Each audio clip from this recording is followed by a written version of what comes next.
예, 말씀 같이 봅시다. 요한계시록 6장 말씀 함께 보겠습니다. 좀 길긴 한데요. 6장 말씀 전체를 같이 읽도록 합시다. 요한계시록 6장입니다. 1절부터 17절입니다. 시작. 내가 봄에 어린 양이 7인 중에 하나를 떼시는데 그때 내가 들으니 내 생물 중에 하나가 우레소리 같이 말하되 오라 하기로. 이에 내가 보니 흰 말이 있는데 그 탄 자가 활을 가졌고 연류관을 받고 나아가서 이기고 또 이기려고 하더라. 둘째 인을 떼실 때에 내가 들으니 둘째 생물이 말하되 오라 하니 이에 다른 붉은 말이 나오더라. 그 탄 자가 허락을 받아 땅에서 화평을 제하여 버리며 서로 죽이게 하고 또 큰 칼을 받았더라. 셋째 인을 떼실 때에 내가 들으니 셋째 생물이 말하되 오라 하기로. 내가 보니 검은 말이 나오는데 그 탄 자가 손에 저울을 가졌더라. 내가 네 생물 사이로부터 나는 듯한 음성을 들으니 이르되 한 데나리온에 밀 한 되요 한 데나리온에 보리 석 되로다. 또 감람류와 포도주는 해치지 말라 하더라.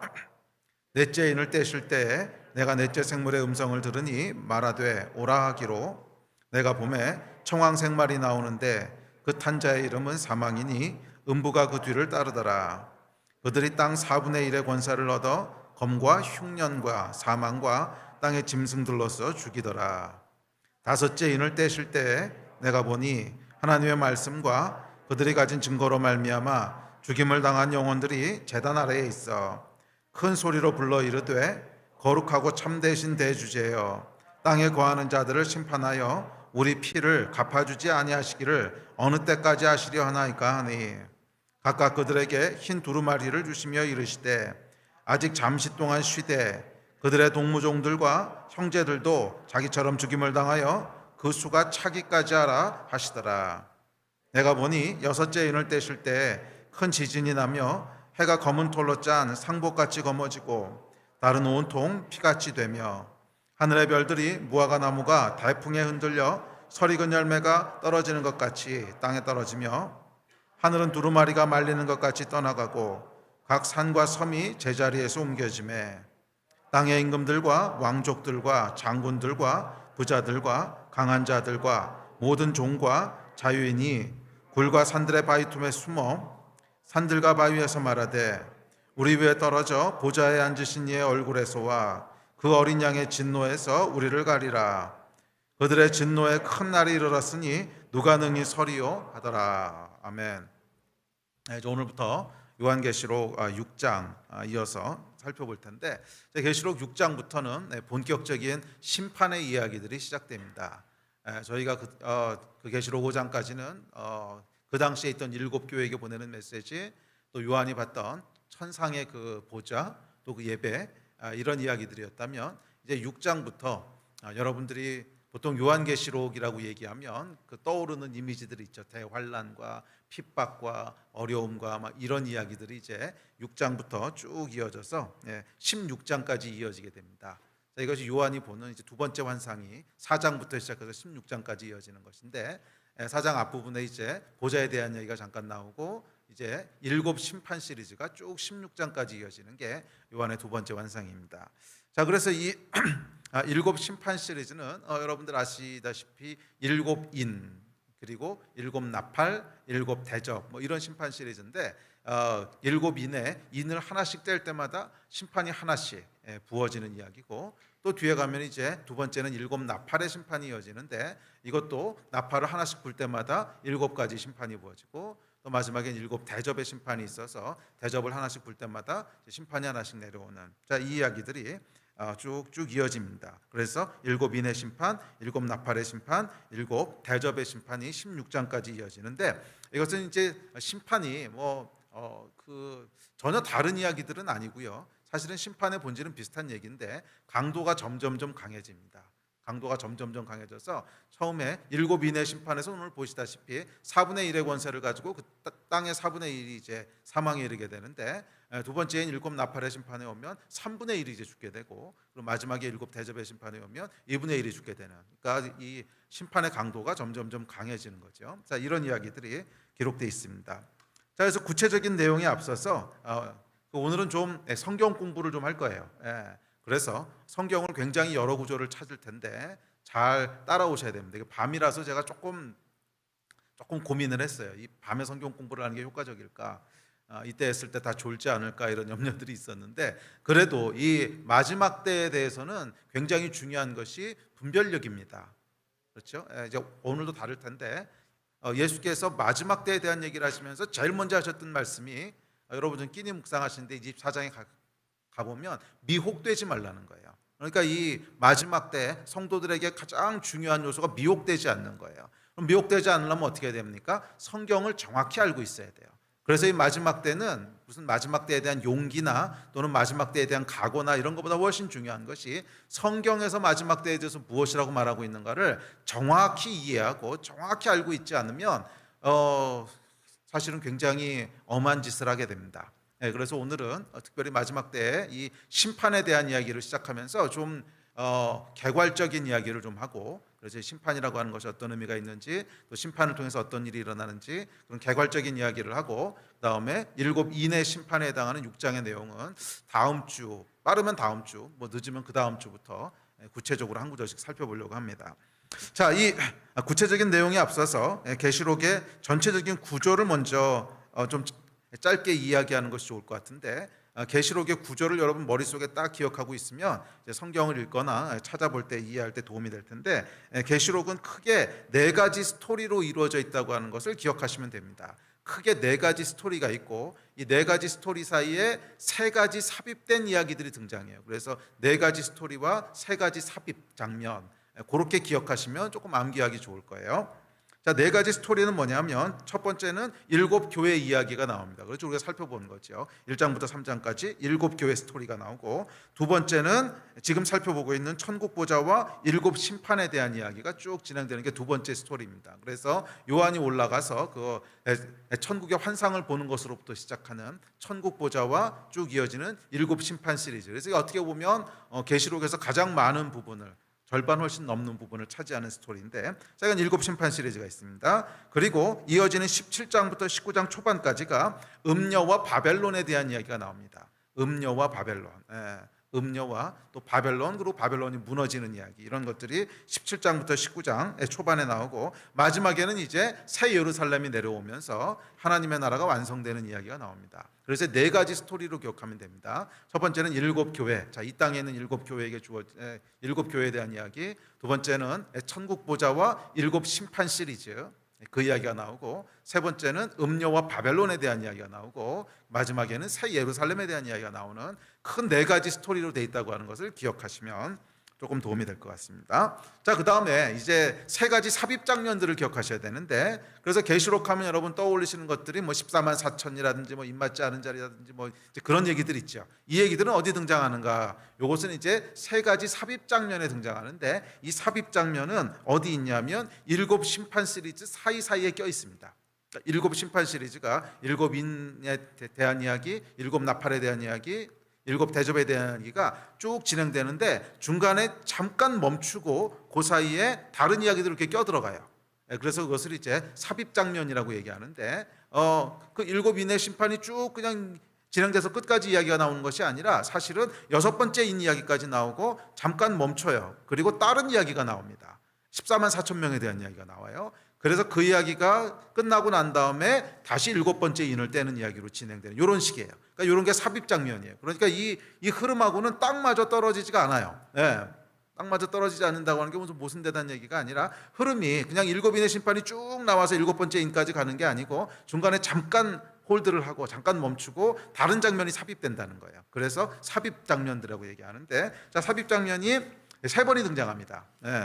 3번이 등장하는데, 첫 번째 삽입 장면은 6번째 인과 7번째 인 사이에 인치심을 받은 14만 4천 명의 이야기가 삽입됩니다. 그래서 오늘 우리가 6장까지 읽었는데, 6장에 보면 6번째 인을 떼는 것까지가 나오죠.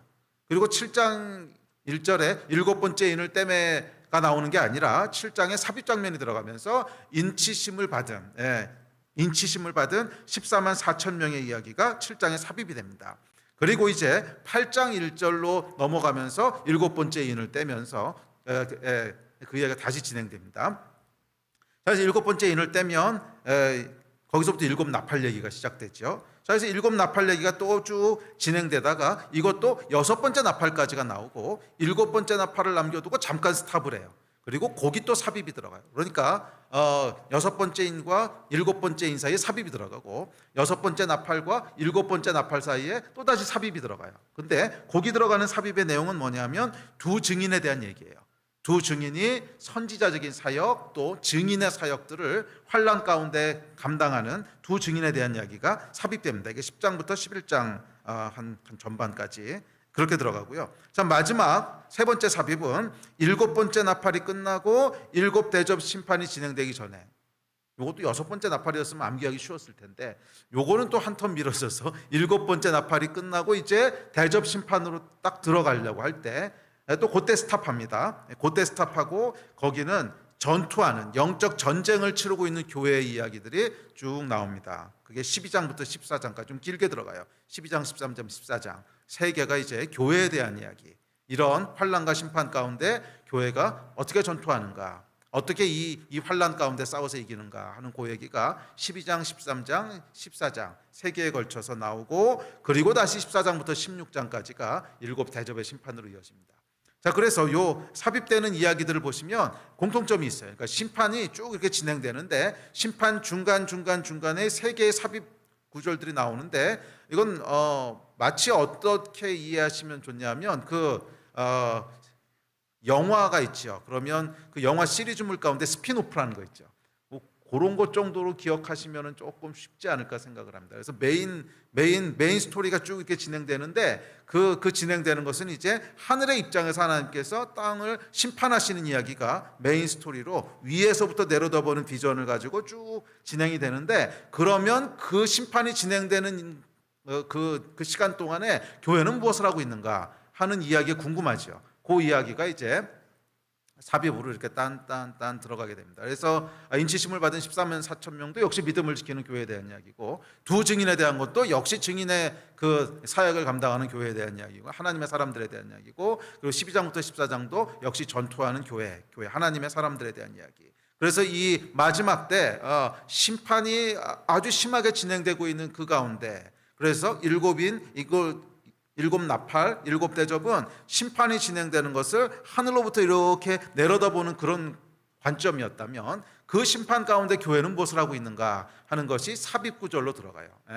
그래서 7장에 한번 들어가고 10장부터 11장 14절까지 한번 들어가고, 그리고 12장부터 14장까지, 그래서 일곱 인 심판 가운데 한번, 일곱 나팔 심판 가운데 한번, 일곱 대접 심판이 시작되기 직전에 한번, 그렇게 해서 각 심판마다 사실 한 번씩 들어가는 거죠. 각 심판마다 한 번씩 그 땅에 있는 교회가 무엇을 하고 있는지에 대한 그 이야기가 들어가는 것이 삽입절입니다. 이제 구조가 이해가 되세요? 네. 그래서 전체 스토리는 어떻게 진행된다고요? 일곱 교회의 이야기, 그 다음에 일곱 심판, 천상의 보좌 일곱 심판 시리즈 스토리, 그 다음에 음녀와 바벨론 이야기, 그리고 새 예루살렘 이야기. 그렇게 네 개의 스토리로 돼 있다면, 특별히 두 번째 일곱 심판 시리즈가 어떻게 보면 메인 바디죠. 가장 긴 이야기를 담고 있는데 4장부터 16장까지 담고 있으니까 아주 길죠. 한 절반 조금 넘는 것 같은데, 그러니까 그 정도 분량을 차지하고 있는데 그 일곱 심판 시리즈 가운데 세 개의 삽입구가 있다는 거예요. 그래서 세 개의 삽입구는 심판이 진행되는 가운데 교회는 무엇을 하고 있는가 하는 것들을 이렇게 힐끔 보여주는 그런 내용으로 이해하시면 되겠습니다. 이제 머릿속에 구조가 다 잡히셨어요? 이 큰 구조가 잡혀야 이제 그 다음에 디테일한 이야기들을 살펴볼 수 있어요.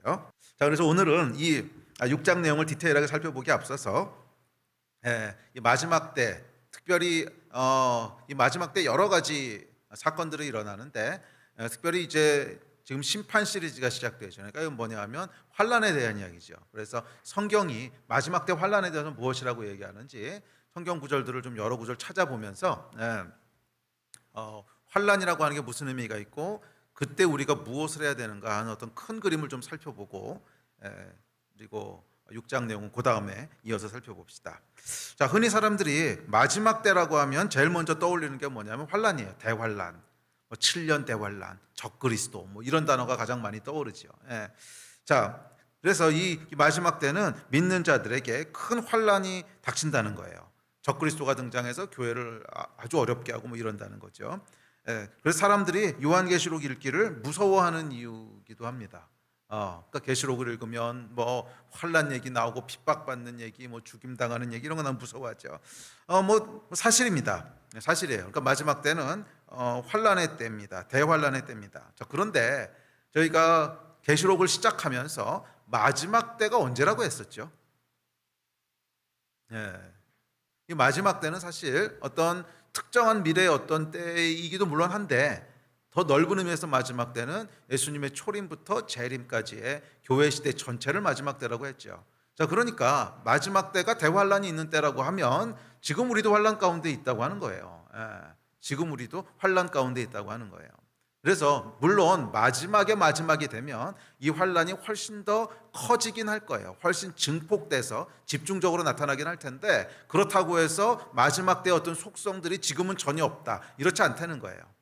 그래서 마지막 때 그런 치열한 어떤 전투와 환란이 있다면 뭐 강도는 약간 다르겠지만 지금 마지막 때를 살아가는 교회들에게도 동일한 속성의 그런 고통과 환란과 핍박과 싸움들이 있다는 거예요. 그래서 만약에 우리가 이런 싸움을 싸우고 있지 않다면 그것은 뭔가 전선을 이탈해 있다는 뜻이지.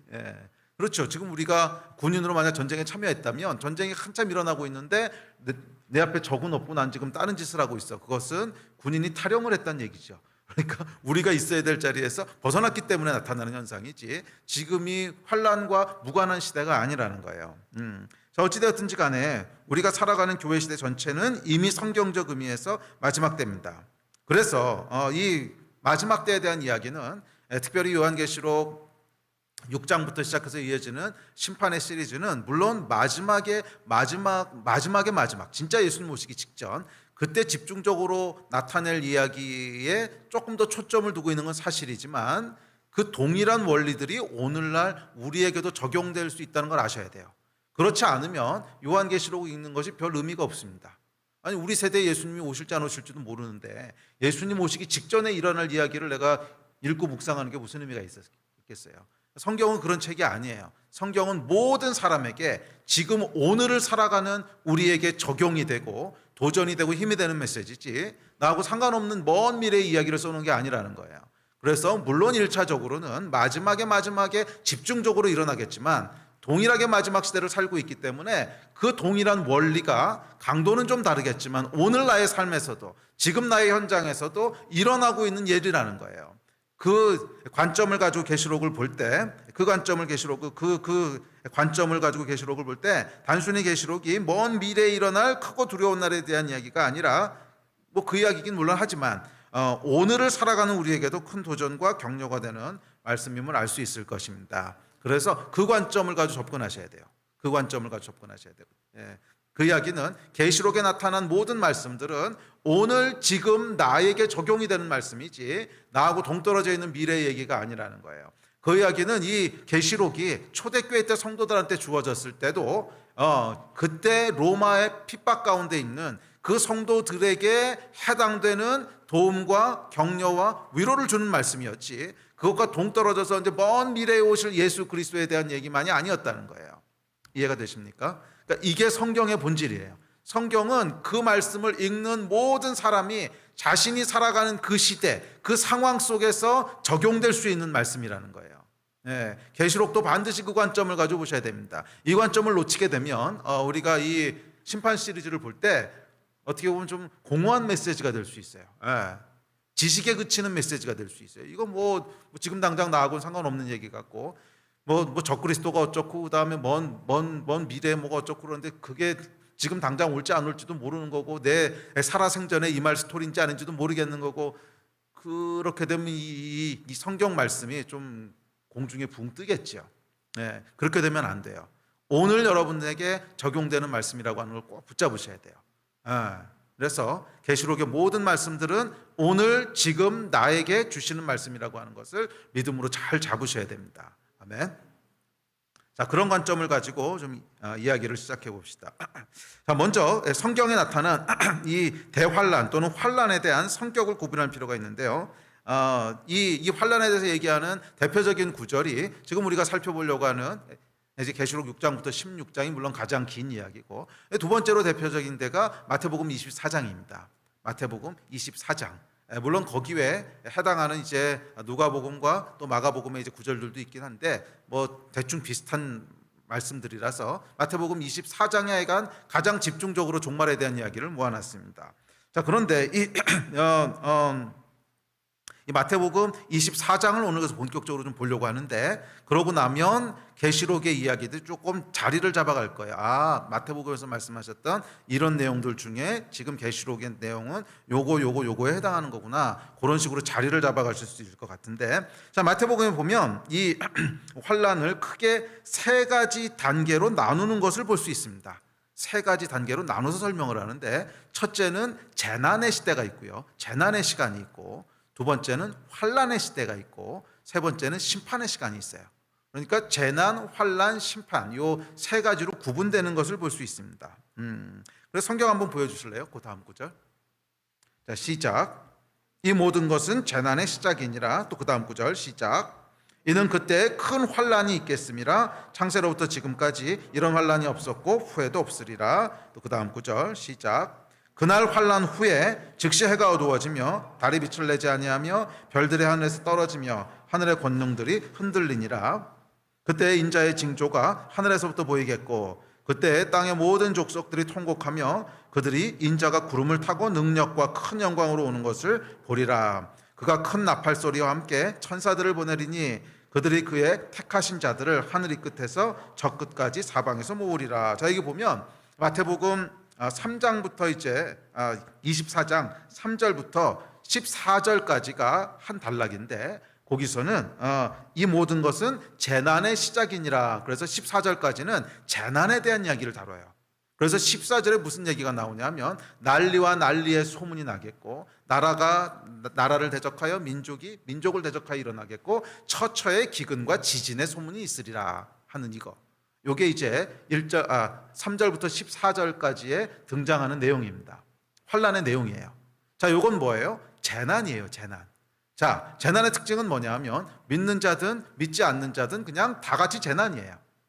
전쟁이 일어난다 그러면 믿는 자들만 괴롭겠습니까? 믿는 자든 안 믿는 자든 똑같이 전쟁이 일어나는 거죠. 지진이 일어나면 믿는 자들만 피해를 보는 게 아니죠. 믿든 안 믿든 상관없이 그냥 그 지역에 있으면 다 같이 재난을 맞는 거죠. 이게 재난의 특징이에요. 그러니까 재난은 믿음과 관계없이 그냥 오는 거예요. 우리가 믿는 자든 믿지 않는 자든 하여간 임하는 게 재난이에요. 자, 그런데 환란은 달라요. 환란은 뭐냐면 믿는 자들에게 임하는 게 환란이에요. 믿음으로 말미암아 받게 되는 고난이 있다는 거예요. 예수를 믿지 않으면 피해갈 수 있는데 예수를 믿기 때문에 받게 되는 어려움들이 있다는 거예요. 이게 환란이에요. 자, 그래서 이 마지막 때는 재난으로 시작하는데, 이 재난의 시간이 지나고 나면 이제 환란이 시작된다는 거예요. 그래서 15절부터 27절까지가 이제 이 환란에 대한 설명인데, 이 환란의 때는 도망가서 산에 숨으라 그래요. 너무 환란이 심하기 때문에 도망가서 산에 숨으라 그러고, 사람들이 너희를 잡아줄 거라 그러고 미워할 거라 그러고 넘길 거라 그러고 죽일 거라 그러고, 하여간 뭐 이런 내용들입니다. 자, 이게 환란에 대한 내용 조금 이따 읽어볼 텐데, 그리고 이 환란 끝에 뭐가 임하는 거예요? 예수님께서 다시 오시는 거예요. 그게 방금 읽었던 29절 30절 있죠. 그때 인자의 징조가, 자 29절 보면 그날 환란 후에 이렇게 나옵니다. 그날 환란 후에 해가 어두워지고 뭐 이러면서 인자의 징조가 하늘에서 보이겠고, 땅의 모든 족속들이 통곡하며 인자가 구름 타고 능력과 큰 영광으로 오는 것을 보리라. 그러니까 이 환란이 끝나고 나면 누가 오신다는 거예요? 환란 후에 예수께서 이렇게 오신다고 기록되어 있죠. 환란이 끝나고 나면 이제 예수님께서 오신다는 거예요. 그래서 믿는 자들을 다 모아서 이제 그것이 뭐 휴건지 들림인지 하여간 믿는 자들을 하나님께서 구원하시고, 그리고 남아있는 자들이 있죠. 거기에 이제 심판이 임하는 거예요. 그래서 심판의 특징은 뭐냐면 신자들과는 관계없는 거예요. 자, 세 가지 성격을 아시겠어요? 재난은 성도든 아니든 그냥 다 같이 받는 것이고, 환란은 성도만 받는 것이고, 심판은 성도만 빼고 받는 거예요. 그렇게 세 단계로 이루어졌다는 거예요. 그래서 여러분들이 이제 후에 계시록 6장부터 쭉 이어지는 말씀을 볼 때도 이것이 재난의 시대를 얘기하는 건지 대표적으로 이제 읽어보시면 알겠지만 오늘 읽었던 이 계시록 6장의 7인의 심판 가운데 처음 4가지는요 대표적으로 재난에 대한 얘기입니다. 내 생물이 외치니까 말들이 나오는데 그 말들이 뭐 전쟁을 상징하고 기근을 상징하고 이런 거죠. 그러니까 내 생물이라고 하는 건 뭐예요? 이 땅에 있는 피조물들이죠. 그러니까 이 땅에 있는 피조물들에 의해서 닥치게 되는 재난을 얘기하는 거죠. 뭐 전쟁에 의한 재난이든지 뭐 아니면 그런 거 환경 오염에 의해서 오는 재난이든지 이런 재난들이 그 4번째까지 나오고 5번째부터는 재난 얘기는 아닌 것 같아요. 그건 약간 이제 6장 볼 때 합시다. 하여간 재난의 이야기가 나오고 또 조금 진행되면 그 다음에 환난과 핍박에 대한 이야기가 나오고 그리고 뒤에 가면 심판 이야기도 나오고 그것들을 조금 분별하실 수 있을 거예요. 자, 요 이제 프레임을 가지고 보시면 됩니다. 자, 그래서 환난의 시간은 어떻게 구분된다고요? 재난, 환난, 심판 이렇게 3가지로 구분된다고 하는 것을 기억하십시오. 자, 그래서 보면은 이 재난의 기간 동안에는 도망가라는 표현이 어디도 없어요. 숨으라는 표현도 없어요. 오히려 재난의 기간 동안은 뭐라고 그랬어요? 이 천국 복음이 모든 민족에게 증거되어야 하리니 그제야 끝이 오리라. 복음을 전하라고 돼 있어요. 도망가라는 표현은 어디서부터 나오냐면 환난부터 나와요. 환난부터는 도망가서 숨어라 이런 표현이. 그러니까 사실은 이 우리가 마지막 때를 대할 때 실수하는 것 중에 제일 큰 것이 이걸 구분을 못하는 거예요. 그래서 어려움이 오면 어이쿠 마지막 때인가 보다. 그래서 무슨 도피성에 숨는다든지 뭐 어디로 도망간다든지 아이고 우린 믿음을 지켜야 돼. 그래서 어디 저기 시골에다가 땅 사놓고 귀농해가지고서 뭐 그러니까 이런 반응들이 나오는 게 이 시대의 구분에 대한 오해죠. 시대의 구분에 대한 오해예요. 그러니까 재난의 시간 동안에는 어려움이 있을 거예요. 그런데 그 시간 동안에는 도망가거나 숨는 게 아니에요. 도망가거나 숨어야 될 때가 있어요. 그것은 이제 환난의 시간 동안 그렇게 하라고 말씀하셨고 그리고 심판의 때는 우리가 없을 거니까 뭐 혹시 심판 때 남아 계실 분 계세요? 큰일 납니다. 그러면 심판 때 남아 계시면 안 돼요. 자, 이제 그런 이야기들이 진행이 됩니다. 이제 그렇다면 마지막 때 이런 환난이 오는 이유가 뭘까? 마지막 때는 도대체 왜 이런 환난이 오는가? 3가지 이유 때문에 환난이 임합니다. 첫째는 인간의 죄 때문에 그래요. 그렇죠. 죄가 관영하기 때문에 이제 환난이 임하고, 2번째는 그 죄 때문에 진노하신 하나님의 진노가 있어요. 그리고 3번째는 사탄의 악의적인 공격이 있어요.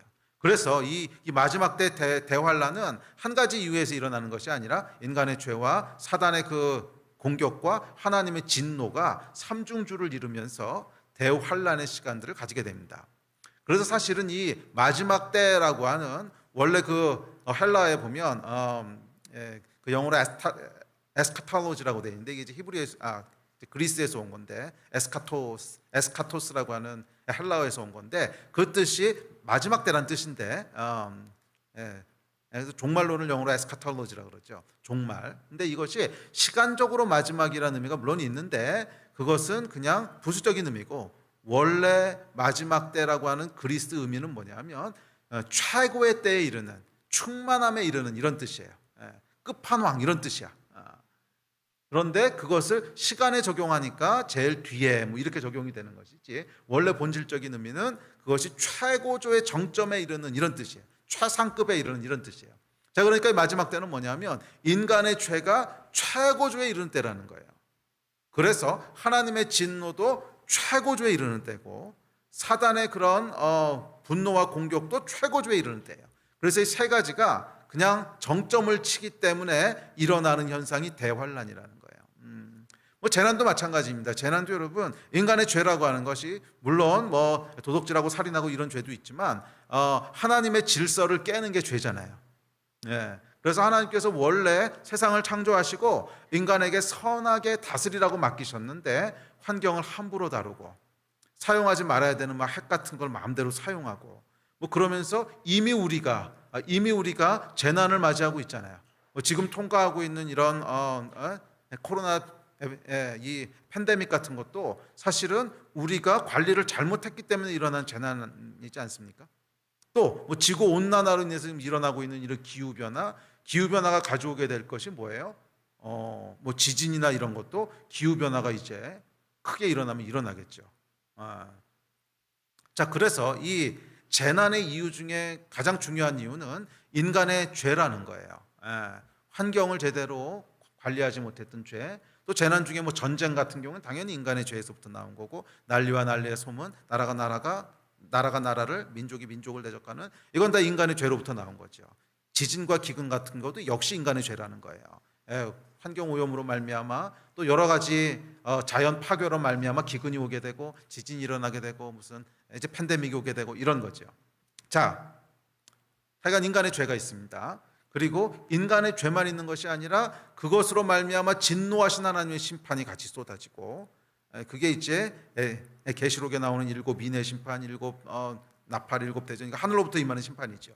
그 하나님의 진노가 있고, 또 여기서 그것을 부추기고 공격하는 마귀의 사악한 공격이 있고, 그래서 우리에게 교회가 더욱더 환난 가운데 들어가게 되는 건 마귀가 하는 장난이죠.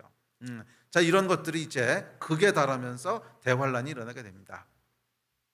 그래서 우리 남은 시간 동안에는 마태복음을 통해서 이 재난, 환난, 심판에 대해서 조금 더 자세히 살펴봅시다. 제가 이렇게 말씀을 드려도 여러분 눈으로 성경을 보셔야 돼요. 여러분 눈으로 직접 확인을 하셔야 돼요. 제가 이걸 해보니까 들어서 알고 있던 것은요, 금방 잊어버려요. 금방 잊어버리고 여러분이 눈을 가지고 직접 성경을 읽으시면서 확인하셔야 돼요. 자, 일단 마태복음부터 봅시다. 자, 첫 번째 단계는 재난이라고 했는데 24장 3절부터 14절까지가 재난에 대한 얘기인데요. 이렇게 기록합니다. 우리 같이 한번 읽어봅시다. 시작. 예수께서 감람산 위에 앉으셨을 때 제자들이 조용히 와서 이르되 우리에게 이르소서 어느 때에 이런 일이 있겠사오며 또 주의 임하심과 세상 끝에는 무슨 징조가 있사오리이까. 자, 그러니까 이게 지금 제자들이 뭘 물어본 거예요? 세상 끝에 예수께서 다시 오실 때 무슨 일이 있겠습니까? 종말의 징조에 대한 걸 물어본 거죠. 자, 이제 예수께서 대답하십니다. 다음 절 시작. 예수께서 대답하여 이르시되 너희가 사람의 미혹을 받지 않도록 주의하라. 많은 사람이 내 이름으로 와서 이르되 나는 그리스도라 하여 많은 사람을 미혹하리라. 난리와 난리 소문을 듣겠으나 너희는 삼가 두려워하지 말라. 이런 일이 있어야 하되 아직 끝은 아니니라. 민족이 민족을, 나라가 나라를 대적하여 일어나겠고 곳곳에 기근과 지진이 있으리니 이 모든 것은 재난의 시작이니라. 그때 사람들이 너희를 환난에 넘겨주겠으며 너희를 죽이리니 너희가 내 이름 때문에 모든 민족에게 미움을 받으리라. 그때 많은 사람이 실족하게 되어 서로 잡아주고 서로 미워하겠으며 거짓 선지자가 많이 일어나 많은 사람을 미혹하겠으며 불법이 성함으로 많은 사람의 사랑이 식어지리라. 그러나 끝까지 견디는 자는 구원을 얻으리라. 이 천국 복음이 모든 민족에게 증언되기 위하여 온 세상에 전파되리니 그제야 끝이 오리라. 아멘. 자, 제자들이 찾아와서 물어봤습니다. 주의 임하심과 세상 끝에 있을 징조는 어떻습니까? 마지막 때는 무슨 일이 벌어지겠습니까? 물어봤더니 예수께서 대답하시는데 그 첫 번째 징조는 재난이에요. 재난이 많아질 거라는 거예요. 난리와 난리의 소문이 나고 민족이 민족을, 나라가 나라를 대적하여 일어나고 곳곳에 기근과 지진이 있다는 거예요. 자, 앞서 얘기했듯이 재난의 특징은 믿는 자와 믿지 않는 자를 가리지 않는 거예요. 하여간 모두 다 고통. 뭐 전쟁이 일어나면 믿는 자만 재난이 아니라 믿지 않는 자도 재난이죠. 자, 예수께서 오실 때가 가까이 오면 올수록 재난들이 더 많아질 거라는 거예요. 그 이유는 뭐라 그랬어요? 죄가 더 정점에 올라가기 때문에 그래요.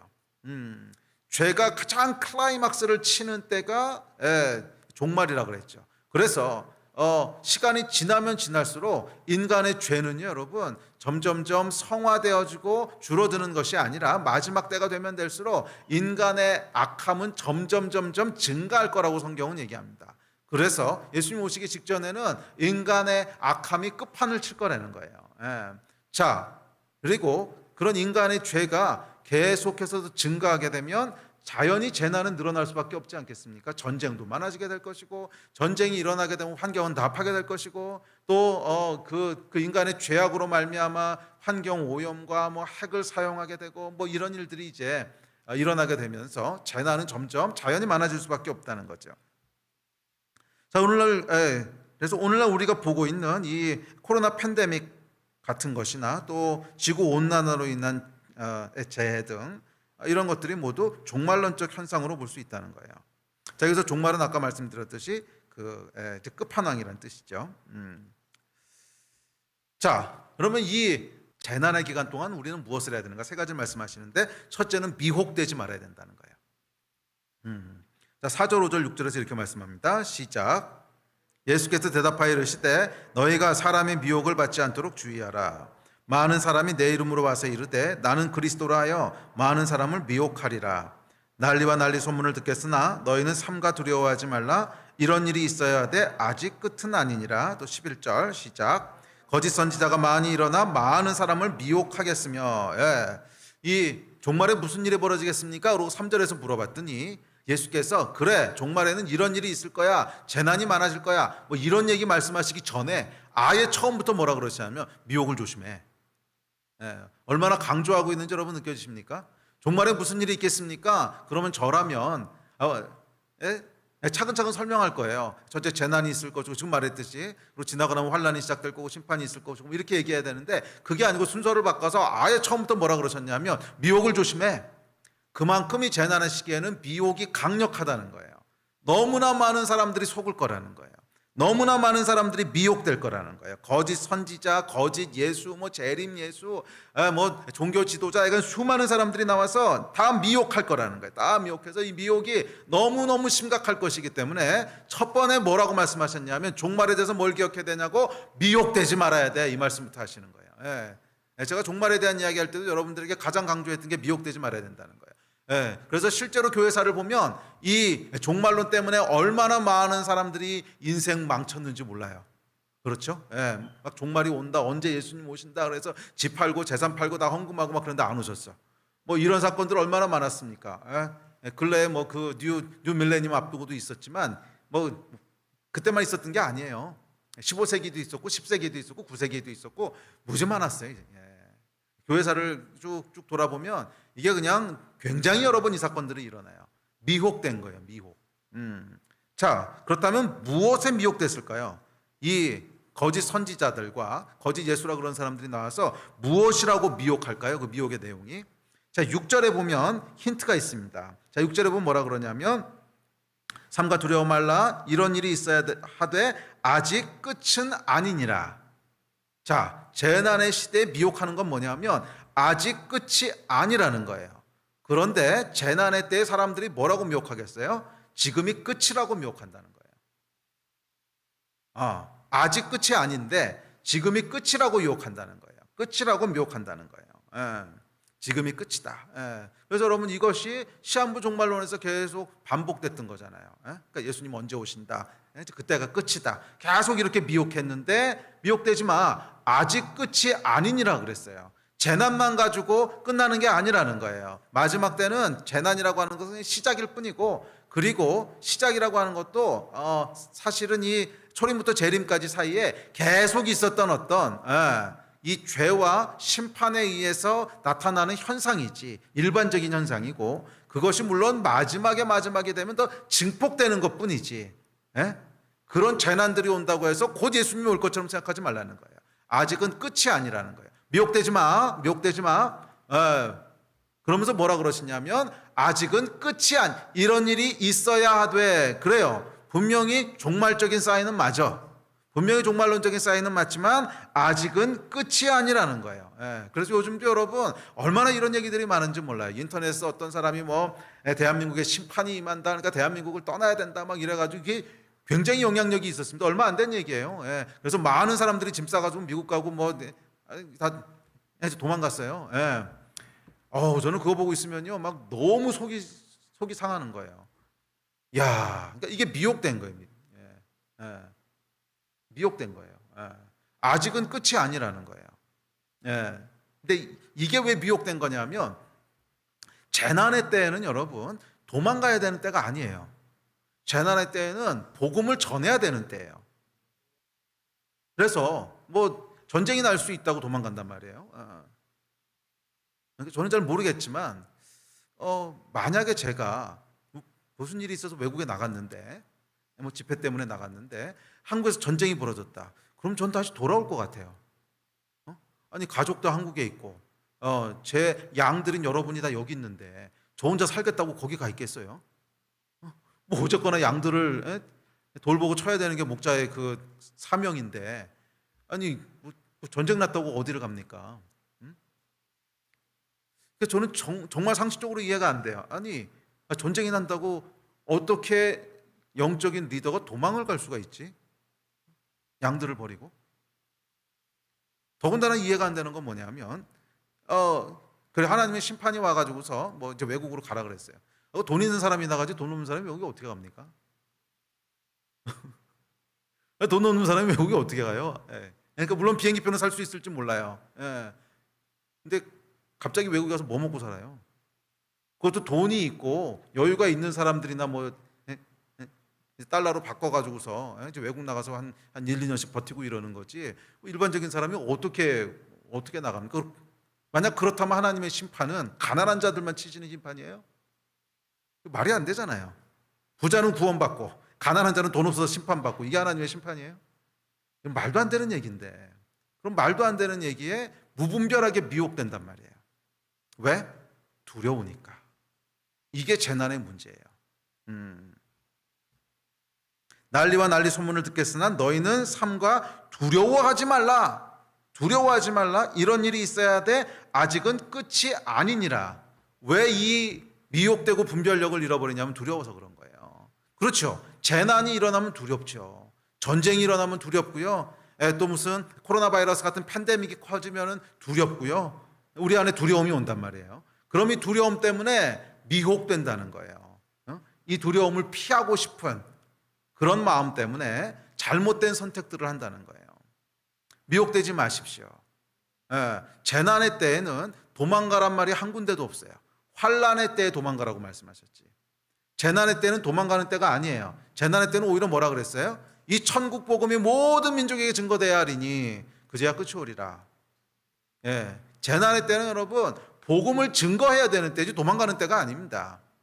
재난 한가운데서 예수 그리스도의 이름을 선포하고 재난 한가운데서 정말 두려워하고 있는 사람들을 예수의 사랑으로 품고 돕고 이렇게 하는 게 재난의 때에 해야 될 일이지 재난의 때에는 도망가는 때가 아니라는 거예요.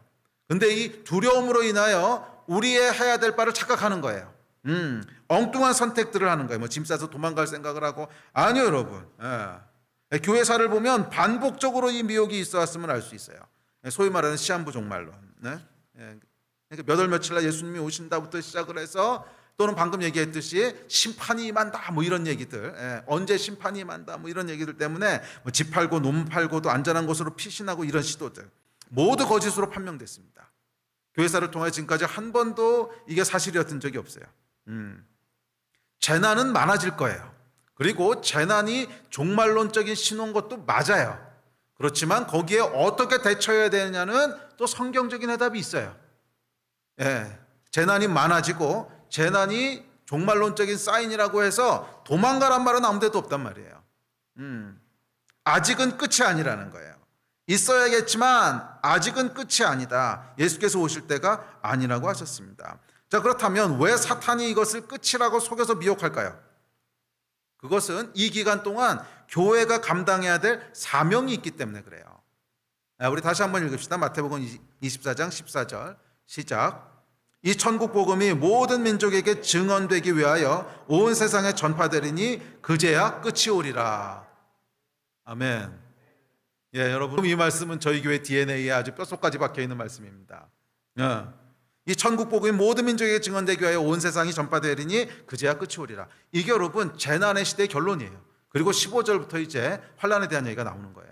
자, 재난의 시기는 뭐라는 거냐면 이 기간 동안 복음을 증거하는 기간이에요. 그래서 여러분 그 계시록도 아까 삽입절 얘기할 때 이 7인의 심판이 떨어지는 중간에 뭐가 일어나는 거예요? 두 증인의 사역이 그건 이제 7 나팔이지. 7인 심판이 있을 때 이제 인치심을 받지 않은 14만 4천 얘기가 나오고 7 나팔 심판이 일어날 때 두 증인 얘기 나오고 그다음에 전투하는 교회가 7 대조. 그러니까 이게 뭐예요? 재난의 기간 동안에는 끊임없이 교회는 복음을 증거하고 하나님 나라를 세우고 영혼을 구원하는 일을 감당하는 것이지 도망가서 숨는 기간이 아니라는 거예요.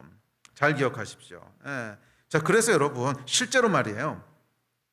이 재난의 기간은 복음을 전파할 수 있는 아주 특별한 기간이에요. 실제로 여러분, 어떤 지역에 크고 작은 재난이 일어나면 복음에 대한 수용성이 엄청나게 높아집니다. 저희가 지난 20년 동안 선교 사역을 하면서 여러 번 경험한 거예요. 예를 들어서 아찌에 지역에 쓰나미가 났을 때 복음의 그 수용성이 엄청나게 늘어났고요. 또 시리아 내전이 일어났을 때 전쟁과 전쟁, 나라와 나라, 민족과 민족. 이건 우리 지금 보고 있잖아요. 얼마나 많은 영혼 구원의 역사가 일어났는지. 절대로 구원이 불가능하다고 생각했던 아랍 사람들 가운데 큰 출세의 역사가 일어났어요. 뭐 때문에? 재난 때문에. 재난이 일어나면 물론 우리에게 고통스럽긴 하지만 재난이 이 복음을 가로막고 있는 사회, 경제, 국가적인 구조들을 무너뜨립니다. 잘 생각해 보세요. 아찌에 쓰나미가 났을 때 무슨 일이 생겼냐면 그 전까지는 비자도 발급이 안 되고 아무도 못 들어가는 지역이었어요. 그런데 쓰나미가 나면서 무너져 버리니까 다시 재건을 해야 되는데 여력이 없어요, 국가가. 그래서 도와주겠다고 하는 사람들한테 문을 열 수밖에 없어요. 자, 이것을 막고 있던, 복음을 막고 있던 구조적인 장벽을 무너뜨린 거죠. 사회적인 장벽, 종교적인 장벽, 이렇게 무너지는 거예요. 또 난민들도 마찬가지지 않습니까? 이 난민들에게 그 난민이 되기 전까지는 복음을 전할 수 없도록 막고 있는 구조적인 장벽들이 있었어요. 뭐 시리아라고 하는 국가적인 장벽, 그러니까 사회주의 국가면서 또 이슬람 국가라고 하는 독특한 그런 성격 때문에 비자 받기도 되게 어렵고 들어가서 복음 전하는 건 더더군다나 어렵고 또 사회적인 장벽이 있기 때문에 그 안에서 복음 전한다고 해도 개종하는 것은 거의 불가능하고 주변 사람들이 다 지켜보고 있으니까. 자, 이런 여러 구조적인 장벽이 있었는데 이 재난으로 인하여 어떻게든 무너져 버리는 거예요. 이런 구조적인 방해물들이 무너져 버리기 때문에 오히려 복음이 들어갈 수 있는 놀라운 기회들이 제공됩니다. 더군다나 재난한 가운데서는 사람들의 마음이 가난해집니다. 두려움, 좌절, 절망, 분노, 그런 마음들로 인해서 복음에 대한 수용성들이 폭발적으로 늘어나요. 그래서 재난이 일어나고 나면 항상 부흥이 따라와요. 거의 그래요, 거의. 거의 그래요. 이 쓰나미가 왔을 때 이 아체뿐만 아니라 스리랑카도 마찬가지고 주변에 있던 나라들도요, 그거 도우라고 들어갔던 교회나 NGO들은 큰 부흥들을 봤어요. 정말 많은 사람들이 예수께 돌아오는 일들을 보게 됩니다. 그러니까 이 재난은 겉으로는 재난처럼 보이지만 동시에 대추수의 시기라는 거예요. 교회가 놀라운 하나님의 역사를 경험할 수 있는 놀라운 기회, 특권이 주어지는 기간이 재난의 기간인데, 그래서 마귀는 이 기간을 속이는 거예요. 전혀 다른 데로 우리의 눈이 돌아가게 하는 거예요. 두려움으로 인해서 숨을 곳을 찾고 도망갈 곳을 찾고 한국 떠나서 어디로 피하고, 지금 그런 거 할 때가 아니라는 거예요. 이 재난의 기간은 도망가서 피할 때가 아니라 천국 복음을 모든 민족에게 전해야 되는 때예요. 교회가 이 사명을 감당해야 되는 때예요. 재난 가운데 두려워하고 있는 사람들, 재난 가운데 마음에 무너진 영혼들 다 지금 하나님의 도우심을 바라보고 있고 구하고 있는데, 누가 나에게 생명을 줄 거야? 누가 나를 이 재난 가운데 구원할 거? 여기에 예수 그리스도의 능력이 있습니다. 여기에 예수 그리스도의 사랑이 있습니다. 이 얘기를 해야 될 때라는 거예요. 이게 재난의 기간의 본질이에요. 물론 재난의 기간은 위험한 기간인 건 사실입니다. 우리에게도 큰 위험이 있어요. 그래서 이런 내전이 일어나거나 난민이 발생하거나 그런 지역에서는 많은 열매들이 일어나지만 또 많은 순교자들도 나와요. 선교사님들이 들어갔다가 잘못해서 순교하신 많이 나와요. 위기를 감수해야 되는 건 맞지만 동시에 추수와 부흥을 볼 수 있는 기회라는 거예요. 이게 여러분 재난의 기간의 중요한 속성입니다. 그래서 우리가 이 재난의 때에는 생명을 아끼지 않고 하나님 나라를 위해 던지는 자들은 그를 통하여 하나님의 축복과 부흥과 추수를 보게 되는 때예요. 그러나 움츠리고 도망가는 사람들은 아무것도 보지 못하는 그런 기간이에요. 그래서 재난의 기간에 하나님께서 믿음이 있는 자들을 보기 원하시는 거예요. 누가 내 앞에 믿음을 가지고 나올 거냐? 누가 위기의 때에 생명을 아끼지 않고 하나님 나라를 위해 드릴 거냐? 그게 여러분 재난의 기간의 속성이에요. 그래서 이 재난의 기간 동안에는 우리가 몸을 사리는 것이 아니라 오히려 순교의 정신으로, 정말 내 생명이 위험해질 수 있지만 그럼에도 불구하고 재난 가운데로 뛰어들어가서 거기에 고통당하고 있고 두려워하고 있고 소망이 없고 앞길을 모르는 이 사람들 가운데 생명이 여기 있고 진리가 여기 있고 예수의 사랑이 여기 있고 하나님의 능력이 여기 있다고 하는 것을 전하고 보여주고 흘려보냄으로 말미암아 놀라운 하나님의 부흥의 역사를 보게 되는 때가 재난의 기간이에요. 그게 재난의 기간 동안 하나님 계획하신 일이에요. 이 천국 복음이 모든 민족에게 증언되기 위하여 온 세상에 전파되리니 그제야 끝이 오리라. 할렐루야. 네. 자, 그래서 이 계시록에도 보면 아까 말씀드렸지만 7 심판이 이렇게 진행되는 가운데도 두 증인이 또 입맞지 않은 14만 4천 명이 또 교회가 싸우는 모습들이 이 사명을 감당하는 모습들이 삽입되어 있는 거예요. 삽입되어 있는 거예요. 예. 아시겠습니까? 예. 예. 그러니까 이 마지막 때는 여러분 두려워하면 안 돼요. 두려워하면 안 돼요. 예? 그래서 24장 6절 다시 한번 읽어볼까요? 시작. 난리와 난리 소문을 듣겠으나 너희는 삼가 두려워하지 말라. 이런 일이 있어야 돼. 끝은 아니니라. 예. 키워드가 뭐예요? 두려워하지 말라는 거예요. 속지 말라는 거예요. 비록 지금 난리와 난리가 일어나고 전쟁과 전쟁의 소문이 일어나고 많은 재난들이 있지만 너희는 두려워하지 말라는 거예요. 예. 이때는 너희가 두려워해야 될 때가 아니라 지금은 너희가 열매를 거둬야 될 때고 지금은 두려워해야 될 때가 아니라 오히려 두려움 가운데 있는 사람들을 품고 건져야 될 때야. 두려워하지 마. 이 얘기를 지금 하시는 거잖아요. 네. 그러면 여러분 속지 마십시오. 재난의 기간은 교회가 이전에 경험하지 못했던 선교적인 돌파와 추수의 열매를 얻을 때입니다. 그래서 마귀가 악착같이 미혹하는 거예요. 두려워하게 하고 끝났다고 말하고 끝났다고 말하는 거예요. 이제 너희가 할 사명은 다 끝났어. 금방 예수님 오실 테니까 그냥 숨어 있어. 두려워하게 말하고 숨게 하고 이렇다는 거죠. 자, 두 번째 이 재난의 기간 동안에서 뭐라고 말씀하시냐면 이렇게 말씀하십니다. 12절 13절입니다. 시작. 불법이 성함으로 많은 사람의 사랑이 식어지리라. 끝까지 견디는 자는 구원을 얻으리라. 자, 이 기간 동안에 많은 사람들의 사랑이 식어질 거라는 거예요. 첫째는 하나님에 대한 사랑도 식어질 것이고 사람에 대한 사랑도 식어질 거라는 거예요. 왜? 두려움 때문에. 두려움 때문에.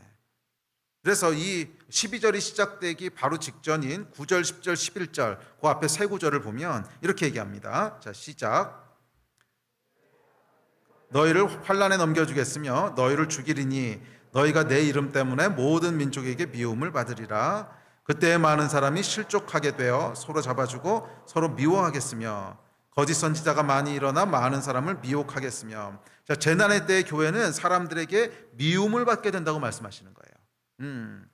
내 이름 때문에 모든 민족에게 미움을 받으리라. 이 재난이 일어나면 참 흥미롭게도 교회사를 이렇게 돌아보잖아요. 그럼 항상 재난이 일어나면 교회가 사람들에게 미움을 받아요. 이 재난이라고 하는 특징이 뭐냐면 사람들의 분노가 올라오는 때거든요. 분노가 올라오기 때문에 사람들은 뭔가 분노를 해소할 곳을 찾아요. 그리고 이 분노는 누가 이용하겠어요? 마귀가 이용해요. 마귀가 제일 좋아하는 게 분노의 에너지예요. 미움과 분노의 에너지가 올라오면 마귀는 너무 좋아해요. 그래서 미움과 분노의 에너지를 가지고 자기가 원하는 일을 해요. 그래서 저는 이 막시즘이 막시즘이 얘기하는 사회 변혁 이론에 동의할 수 없는 거예요. 이 변증법적인 막시즘에서 얘기하는 사회 변혁 이론은 이 정반합이라고 하는 변증법에서 사회가 발전한다는 거잖아요. 그래서 항상 여기는 두 개로 나눕니다. 자본가와 노동자, 남자와 여자, 배운 자, 못 배운 자, 항상 둘로 나누고 둘 사이에 갈등을 일으키죠. 갈등을 일으킨다고 이제 분노의 에너지를 만들어내는 거예요. 분노의 에너지를 만들어내고 그 에너지를 통해서 사회가 발전한다는 거예요.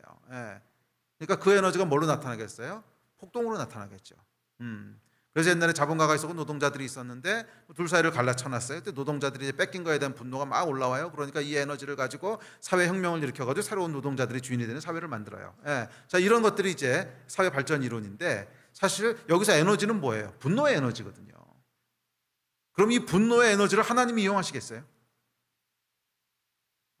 그래서 저는 크리스찬 막시스트는 불가능하다고 생각해요. 크리스찬 진보주의자가 불가능하진 않은데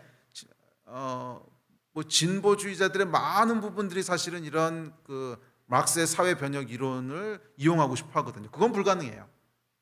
예. 그러니까 이건 절대로 불가능해요. 이 분노의 에너지를 이용하기 때문에 그래요. 자, 그래서 하여간 이 재난이 오게 되면 분노와 미움이 올라옵니다. 그러면 이것을 마귀가 이용하는데, 마귀가 어디다 이용하겠어요? 당연히 하나님 나라를 무너뜨리는 데 이용하죠. 그래서 많은 경우 보면 재난이 일어나잖아요. 그러면 교회가 그것에 대한 액바지가 돼요. 액바지가. 예? 중세 때 패스트가 유행했을 때도 여러분 역사책 보세요. 중세 때 패스트가 유행했을 때도 중세에서 교회에게 비난의 화살이 갔고요. 또 훨씬 오래전에 로마에서 화재가 났을 때도 그 분노가 교회에게 이제 분노가 돌아오죠. 이상한 일이 아니라는 거예요. 항상 그래 왔다는 거예요. 그리고 성경도 그렇게 얘기한다는 거예요. 그때 사람들이 너희를 환난에 넘겨주겠으며 너희를 죽이리니 너희가 내 이름 때문에 모든 민족에게 미움을 받으리라. 그때 많은 사람이 실족하게 돼요. 자, 실족은 왜 하겠어요? 근데 이런 일들 가운데 또 교회 안에 보니까 실망스러운 모습들이 있는 거예요. 그 안에서 이거 가지고 분열되고 싸우고 제대로 된 모습을 못 보여주고, 그러니까 실족하게 되는 거죠. 자, 이게 여러분 재난의 시대의 특징이에요. 사람들이 미워할 거라는 거예요. 교회를 미워할 거라는 거예요. 그 재난으로 말미암은 분노를 마귀가 이용해서 교회를 무너뜨리는 데 사용할 거라는 거예요. 그래서 재난의 때에는 뭐라 그러냐면 실족하지 않도록 마음을 준비해야 돼요. 실족하지 않도록 사랑이 식지 않도록 해야 돼요. 교회를 향한 사랑, 또 하나님을 향한 사랑, 이웃을 향한 사랑, 이게 무너지지 않도록 해야 돼요. 자, 이런 일들이 이제 이 재난의 때 교회에 대한 공격들이 들어오고 교회가 힘들어지고, 또 지금 같은 경우에는 이 가짜 뉴스들, 언론들, 프레임들 이런 건 막 돌아다니게 되면 마음들이 무너져요. 마음을 지키지 못하고 잘못하면 속아요. 그래서 도대체 교회가 왜 그런 거야? 교회가 왜 그런 거야? 라고 얘기하는데 실제 교회 가보면 사실 안 그러고 있거든요. 그런데 그냥 속는 거죠. 자, 이렇게 해서 이제 마음이 약간 무너집니다. 자, 그뿐만이 아니라 이웃에 대한 사랑도 식어요. 재난의 때에는 영적으로 깨어있지 않으면 모든 관심이 나의 생존에 집중되게 됩니다. 재난이 일어나니까 주변의 이웃들을, 주변 사람들을 돌아볼 여유가 없어요. 나의 생존에만 집중하게 됩니다. 그래서 사랑이 식는 거예요. 그래서 사실은 마지막 때 재난 속에서 싸워야 될 제일 중요한 영적 싸움이 전 이거라고 믿습니다. 우리의 마음이 식지 않도록, 우리의 관심이 나에게만 집중되지 않도록. 너무나 쉽게 마음이, 사랑이 식어질 수 있는 환경이고, 너무나 쉽게 교회에 실망할 수 있고 실족할 수 있는 환경이에요. 자, 그래서 사랑이 식지 않도록, 실족하지 않도록 깨어있으라는 거예요. 그래서 예수님이 마태복음 24장에서 이 마지막 때에 대한 얘기를 쭉 다 하시고 24장 마지막에 뭐가 나오는지 아세요? 종들이 깨어있으라고 하는 그 비유 말씀하시고요. 이어지는 25장 1절에 뭐가 시작되냐면 열처녀 비유가 나오는 거예요. 깨어있으라는 거예요. 이때는 깨어있지 않으면 마음이 그냥 다 무너져 버린다는 거예요. 재난으로 말미암아, 또 이 환난으로 말미암아 교회가 받게 되는 그런 핍박으로 말미암아 우리 마음이 실족하게 되고 열정이 식어지게 되고, 또 재난이라고 하는 두려움 자체가 또 우리 안에 있잖아요. 그러니까 딴 사람들 돌아볼 여유가 없고 나에게로 모든 관심이 돌아오게 되고, 그러면서 마음이 식어지게 돼요. 깨어 있어야 돼요. 깨어 있어야 돼요. 여러분, 우리가 지금도 재난의 시간을 통과하고 있는 거 아닙니까? 이 재난의 시간 동안에 뭐라 그러시는 거예요? 깨어 있으라는 거예요. 우리의 마음을 지키라는 거예요. 재난으로 말미암아 무디어지지 않게 하라는 거예요. 재난으로 말미암아 나에게만 관심이 집중되지 않도록 하라는 거예요. 이 재난의 때는 뭐예요? 이 재난의 때는 천국 복음을 전할 수 있는 기회인 거예요. 지금은 두려움 가운데 있는 사람들을 오히려 하나님께로 인도해야 될 절호의 타이밍인데, 이 두려움 가운데 있는 사람들에게 하나님으로 말미암은 보호하심과 위로와 은혜를 선포해야 될 그런 중요한 타이밍인데, 두려움에 휩싸여서 이 기회를 다 놓쳐버리고 그냥 자기 자신만 살기 위해서 생존 모드로 돌아가고, 마음이 식어지고 사랑이 식어지고 또 하나님에 대한 열정이 식어지고 또 교회에 대해서 실족하게 되고, 이렇게 되면 안 된다는 거예요. 그래서 이런 때일수록 우리가 어떻게 해야 됩니까? 우리의 마음을 지키는 싸움을 하셔야 돼요. 사랑이 식지 않도록 지키셔야 됩니다. 더욱더 이웃들을 돌보고, 이런 때일수록 더욱더 이웃들을 사랑하고 이웃을 배려하고 해야 되는 것이 우리의 싸움인 줄 믿습니다. 재난의 때에는 여러분 마음이 실족하고 사랑이 식어지는 때입니다. 자, 세 번째 뭐라고 말씀하셨냐면 세 번째는 마태복음 24장 14절 선교하라는 거예요. 선교. 예, 이때가 복음을 전할 때라는 거예요. 세 가지를 말씀하셨습니다. 첫째, 뭐예요? 미혹되지 말라. 지금 끝이 아니다. 둘째, 사랑이 식지 않도록 해라. 셋째, 천국 복음을 모든 민족에게 전파해라. 이 세 가지가 재난의 때에 주신 말씀입니다. 기억하시기 바랍니다. 시험에 나와요. 기억하세요. 세 가지 뭐라고 그랬다고요? 미혹되지 말아라. 지금 끝이 아니다. 네, 사명이 있다. 둘째, 사랑이 식지 않도록 해라. 마음이 식지 않도록 해라. 실족하지 않도록 해라. 셋째, 천국 복음을 모든 민족에게 증거해라. 이것이 재난의 때에 할 일입니다. 자, 이 재난의 시간이 지나고 나면 이제 두 번째 환난의 시간이 시작됩니다. 뭐 이야기는 오늘 길게 안 할 텐데, 자, 환난의 시간에 대해서는 이렇게 얘기합니다. 이어지는 15절부터입니다. 좀 길지만 읽어봅시다. 시작. 그러므로 너희가 선지자 다니엘이 말한 바 멸망에 가증한 것이 거룩한 곳에 선 것을 보거든 읽는 자는 깨달을진저. 그때 유대에 있는 자들은 산으로 도망할지어다. 지붕 위에 있는 자는 집 안에 있는 물건을 가지러 내려가지 말며 밭에 있는 자는 겉옷을 가지러 뒤로 돌이키지 말지어다. 그날에는 아이벤 자들과 젖먹이는 자들에게 화가 있으리로다. 너희가 도망하는 일이 겨울에나 안식일에 되지 않도록 기도하라. 이는 그때 큰 환난이 있겠음이라. 창세로부터 지금까지 이런 환난이 없었고 후에도 없으리라. 그날들을 감하지 아니하면 모든 육체가 구원을 얻지 못할 것이나 그러나 택하신 자들을 위하여 그날들을 감하시리라.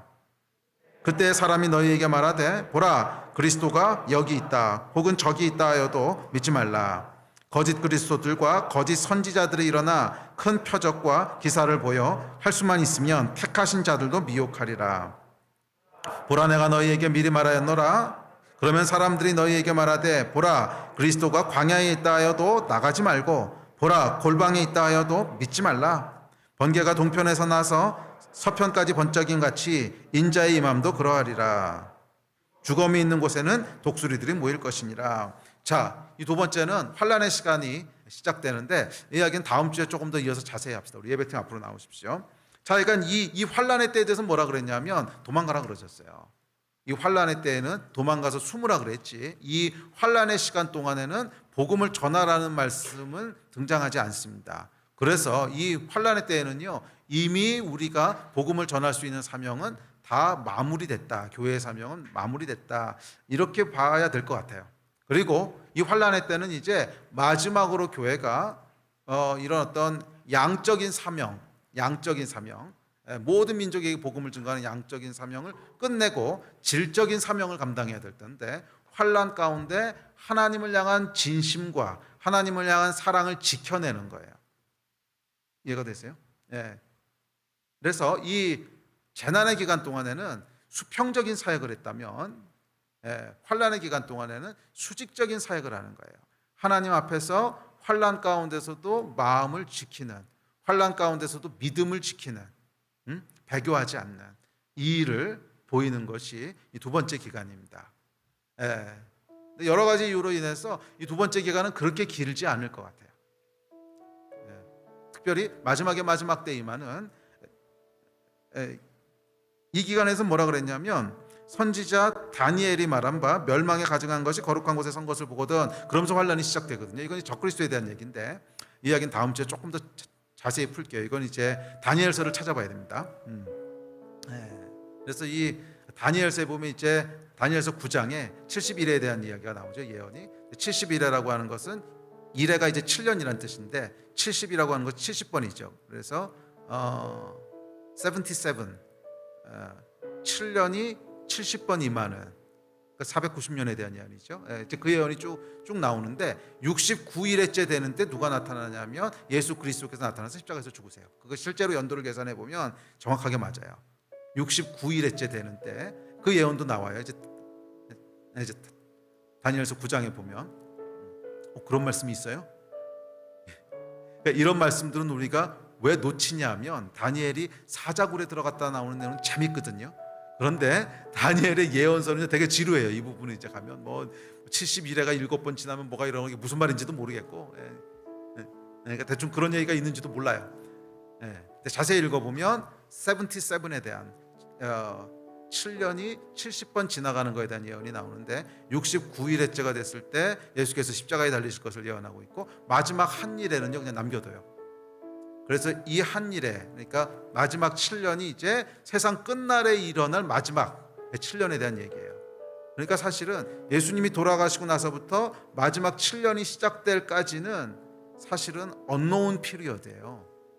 그래서 이걸 마지막 때라고 부르는 이유기도 해요.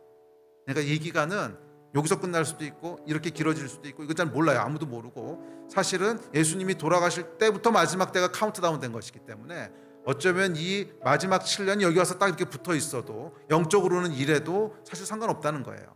그리고 그렇게 본 거예요. 그래서 77이라고 얘기했고 그런데 이 사이에 긴 시간이 마지막 때라고 하는 긴 시간이 유예 기간이 있지요.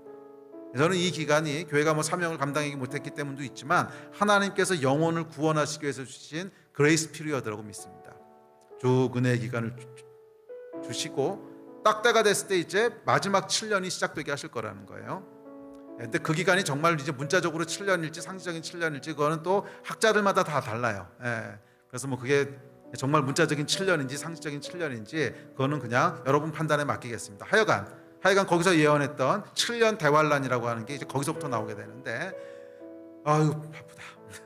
근데 또 그 안에 보면 한때와 두때와 반때 42달 1260일 뭐 이런 상식적인 표현들이 나오는데 이거 다 더해 보시면 날짜 수가 3년 반입니다. 딱 한때와 두때와 반때도 3년 반이고요. 42달도 계산하면 3년 반이고 1260일도 3년 반이에요. 딱. 그래서 이제 전 3년 반, 후 3년 반 뭐 이런 얘기가 나오는데 여기엔 다음 주에 시간 오늘 너무 늦었으니까 다음 주에 조금 자세히 설명을 해드릴게요. 근데 뭐 전 3년 반이니 후 3년 반이니 7년이 이런 얘기들은 사실은 학자들에 따라 해석이 조금씩 달라요. 그래서 이걸 상징적으로 봐야 되는지 아니면 정말 문자적으로 봐야 되는지 그 기간이 정확히 어떤 것인지 그런 거는 명확하지 않습니다. 그런데 공통적으로 같이 다 동의하는 내용은 뭐냐면 재난이 끝나면 환란이 온다는 거예요. 얼마나 되는 기간인지 모르겠지만 7년으로 묘사되어 있는 정해진 환란의 기간이 있다는 거예요. 그리고 그 기간 동안에는 믿음을 지켜내는 싸움을 하는 때라는 거예요. 그리고 그 기간이 지나면 예수께서 오실 것이고 그래서 우리는 들림을 받을 것이고 그것도 뭐 들림 받는 게 정말 하늘로 올라가는지 아니면 상징적인 표현인지 뭐 그건 잘 모르겠어요. 근데 하여간 뭐 휴거가 뭐 들림이든 상징이든 뭐 진짜든지 간에 하여간 구원을 받고 그리고 남아있는 사람들 가운데 심판이 임하고 이것이 대환란에 대한 전체적인 그림입니다. 자, 우리 말씀을 마무리하면서 좀 기도합시다. 지금은 여러분 어떤 때입니까? 물론 재난의 때에도요 환란이 같이 껴 있습니다. 아까도 봤지만 재난으로 말미암아 교회가 환란을 받잖아요. 그러니까 재난과 환란이라고 하는 것이 칼로 무자루로 나눠지는 않을 수 있어요. 재난과 환란도 어느 정도 섞여 있기도 해요. 그래서 우리가 복음을 전하는 일과 믿음을 지키는 일도 섞여서 한꺼번에 해야 될 수도 있어요. 자, 이제 그럼에도 불구하고 지금은 여러분 도망 다녀야 될 때는 절대로 아닙니다. 도망 다녀야 될 때는 절대로 아니에요. 많은 사람들이 마지막 때라고 하면 도망 다니고 무섭고 실패하고 그런 것만을 생각하는데 아니요 여러분. 하나님께서 이 땅에 교회를 두셨을 때는 교회를 이기게 하시고 승리하게 하시고 영광된 교회로 세우시길 원하셨지. 아니 이 땅에 교회가 있는 역사 동안에 한 번도 승리하고 영광스러운 교회의 모습을 회복 못한 채로 그냥 하나님께서 이 땅의 역사를 접으실 거라고 생각하십니까? 천만에요. 전 그렇게 생각할 수가 없어요. 우리 하나님은 무엇인지 시작하셨으면 이루시고 완성하시는 분이신데 교회를 시작하셨는데 어떻게 교회의 영광과 교회의 승리를 이 땅에서 한 번도 맛보지 못하고 그냥 짐승처럼 쫓겨다니다 예수님 오셔서 아멘하고 올라가겠어요? 이거는 하나님의 속성하고 맞지 않아요. 반드시 하나님께서 이 땅의 교회는 이기게 하시고 이 땅의 교회는 승리하게 하시고 이 땅의 교회는 영광스럽게 하시고 그 일을 재난의 기간 동안 이루시는 거예요. 재난의 기간 동안 모든 민족에게 복음을 증거하게 하시고 두려워하는 사람들 가운데 하늘의 영광을 가지고 두려움을 극복하게 하고 구원의 하나님을 선포하고 사랑으로 품고 그래서 정말 하나님은 다르시다고 하는 것을 모든 민족이 알게 하고 교회의 영광을 드러내게 하시는 일을 행하실 거예요. 이것이 여러분 재난의 기간 동안에 해야 될 일이라고 믿습니다. 실제로 여러분, 코로나로 인하여 또 난민으로 인하여 전쟁으로 인하여 세계 곳곳에서 사람들의 비명소리가 들려오고 있는 이때가 어떻게 보면 하나님의 영광을 볼 수 있는 절호의 기회라는 거예요. 지금은 우리가 아이고 종말이니까 어디 도망가서 숨어 있자, 아이고 우리가 어디 가서 아니요 여러분, 이건 마귀의 거짓말이에요. 속지 마세요. 지금은 우리가 하나님의 영광을 드러내야 되는 때고, 오히려 대추수의 역사를 봐야 되는 때고, 재난의 기간 동안 승리하고 이기고 영광을 드러내야 되는 때지, 도망 다녀야 되는 때가 아니에요. 도망 다녀야 되는 때가 옵니다. 그거는 이제 나중에 제한되어 있는 특별한 기간일 거예요. 네. 하지만 지금은 아니에요. 지금은 속지 말라는 거예요. 이런 일이 있어야 돼. 아직 끝은 아니니라. 예, 이 말씀을 여러분 기억하십시오. 그리고 이 재난의 기간 동안에 우리 하나님께서 저와 여러분을 통하여 이 땅 가운데 행하시고자 하는 구원의 역사들을 막히지 않고 행하시게 되기를 축복합니다. 그 일에 우리가 믿음으로 뛰어들기를 다시 한번 도전합니다. 생명을 아끼지 않고 하나님 나라에 드리는 자들은 영광을 보게 될 거예요. 생명을 아끼지 않고 하나님 나라에 드리는 자들은 열방이 주님 앞에 돌아오는 것을 목도하게 될 특별한 기간을 우리가 걸어가고 있어요. 이 일을 위해서 우리 같이 다시 한번 좀 기도하고 주님 앞에 나아갑시다. 아멘. 우리 같이 자리에서 좀 일어나서 기도합시다.